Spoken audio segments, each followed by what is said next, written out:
Hey guys, this is a quick little video helping you go through how to read and understand a dichotomous key.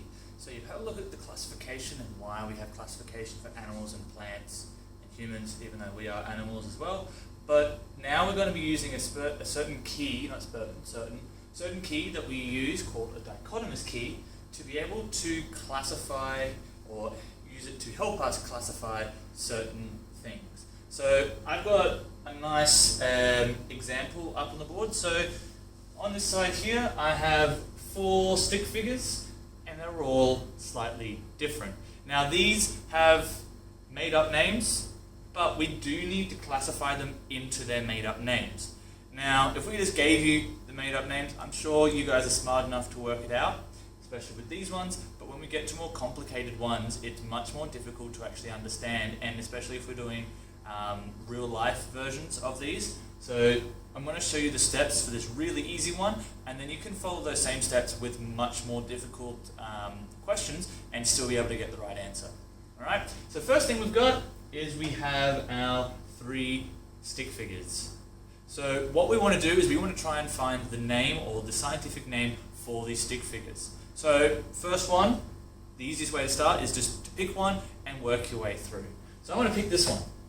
This one here. This one is my tall man with no hat and no beard. Alright?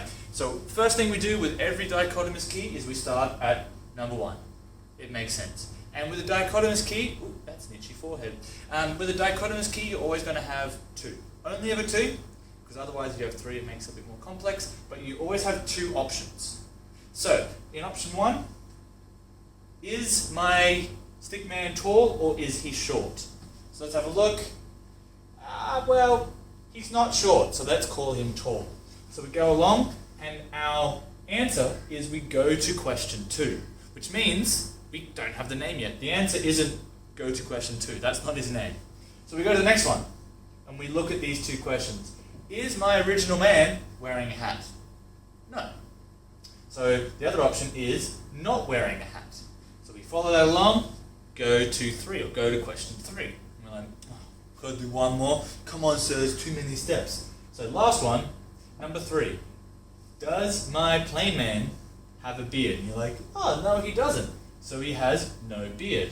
So you go along, it doesn't say go to a next question. It gives us a name. So that is the name for my plain one there. His name is Stickus. Penis. Planus. Easy enough? Sweet, so we've got the first one, now we go to our next one. And then because of this one, we always start at question 1, because it's a new species. Alright, 1. Is he tall? Or is it tall, sorry? No. Is it short? Yes. Do we have to go to another question? No, of course we don't, because this one here doesn't say go to a question. It gives us the name. So this one is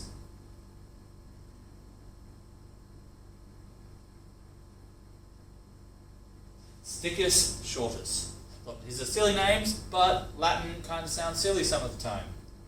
So we go to the next one, which, because we're at a new animal, a new thing we're trying to classify, we go back to question 1. So question 1, is it tall? In comparison, yes. So we go to question 2. Question 2, is he wearing a hat? Yes. So we look across, we don't have to go to another question because it gives us the name straight away. And its name is Stickus fancius. He's wearing a top hat, so he has to be fancy.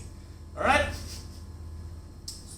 So we're now up to our last one. So because it's a new thing we're trying to classify, we always go back to the first question. Is it tall or is it short? It's tall, so we go to question 2. Is he wearing a hat or not wearing a hat? He's not wearing a hat, so we go to question 3. Finally, does he have a beard or does he not have a beard? He has a beard, so we look across, it has a name, and this one is classified as Stickus. I'll make sure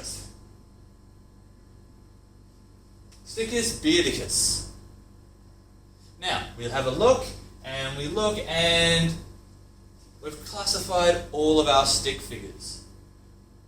Now, you will be using ones that are slightly more complicated or a few more steps, but as long as you go through those same steps again, you will have no problem being able to understand a dichotomous key and be able to classify creatures. So, if you want to go, if you're still a little bit confused with that, please go back to the start of the video and watch this again.